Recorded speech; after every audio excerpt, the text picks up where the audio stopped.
waxaan daawadayaal mar kale soo dhawaada maxaa ururka al-shabaab sidee looga saaray awoorey ugu dambeyn ma joogan wali oo ma laga saaray halkan ayaan kula wadaagi doonaa ugu horeyn waxaan ka codsanaynaa janaalka subscribe saarta muuqaalka like saar share gare gaarsii saaxiibada sidii balanta ahayd anigana waxa aan ku howlanahay sidii aan idin soo gaarsiin lahaa awoorey iyo xawaadle oo dhaxda u xirtay in mar kale ururka al-shabaab ay ka xoreeyaan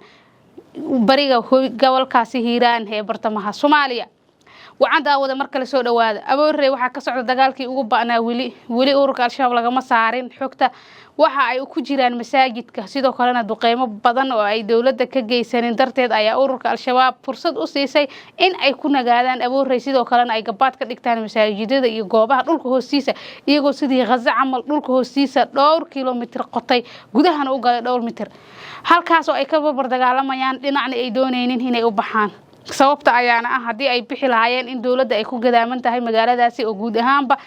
ay kor iyo koonfur ka xirtay meel kasta oo ururka al-shabaab ay ka baxaan oo awoorey oo wada soo gashana ay ka xirtay dawladda taas ayaa ururka al-shabaab mar kale waa ay ku adkaatay inay gabi ahaanba lumiyaan ama ay ka baxaanba gabi ahaanba inay ka baxaan awoorey in lagu baabi'inayana iyaga laftirkooda gurmadkii ugu badanahay waxa ay ka soo galayaan gobolka Hiiraan sidoo kalena qaasatan galbeedka gobolka Hiiraan halkaas oo ay dagaal ba'an dawladda federaalka Soomaaliya iyo sidoo kale ururka al-shabaab ay ku dhaxmaraya ay iska caabinta kala kulmayaan ay kamid tahay in ay ururka al-shabaab gurmad buuxa markii hore ka heleen awooreyna ay ku xaroodeen dadkii kuwii ugu badnaa ururka al-shabaab ay ka keentay Bakool Hiiraan meel kasta ururka al-shabaab joog ay isku keentay awoorey markii hore wayna ku tashatay in awoorey ayna mardaba luminin taas ayaa mar kalena dawladda waxa laga rabay in ay dadka qaar sheegaya in ay duqeymo sidii masaajidka Calguud camal ugu saarto halkaas haatee duqeymahan malahan oo diyaaradihii sidii la rabay ma ugu qayb qaadanayaan lama oga sababta dad badan ayaa isweydiinaya in isbuuc ka badan ay awoorey xabad ku socoto dadka shacabka ay dhibaato dareema sidoo kale xoolo dhaqatada ay ka qaxaan dadka qax iyo colaad iyo abaar ay iskugu darsoonto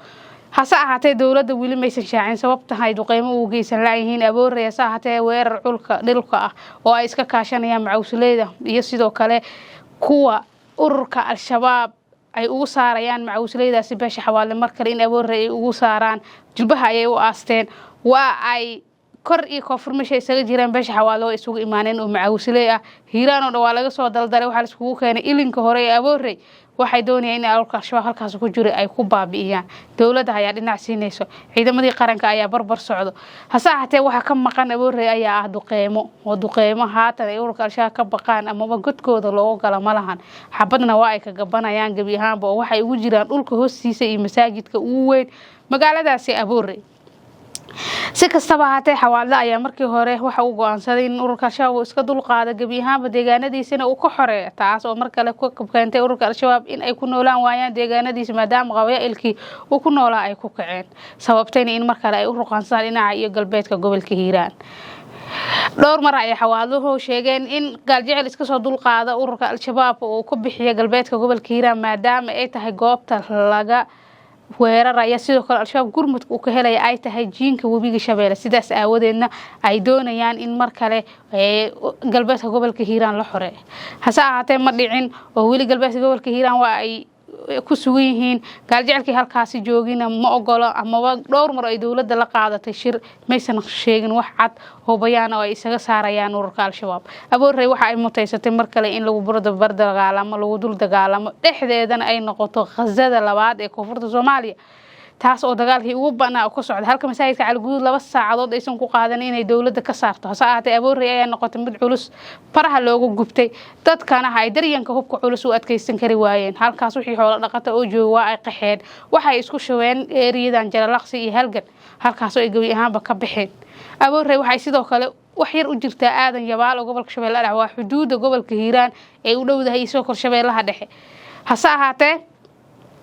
al-shabaab ayaa doonayeen in gabi ahaanba magaaladaasi qadiimiga ee quruxda badan ee jiinka webiga ku taala ee beeraha iyo xamiirada ay sida u safan yihiin inay mar kale kala dhaxbaxaan amaba ay lumiyaan awoorey oo istiraatiijiyad magaalo ah meel kastana ay gurmad ugu dirseen sidii ay ugu fara adeeg lahaayeen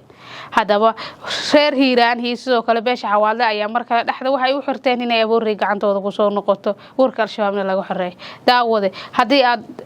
tahay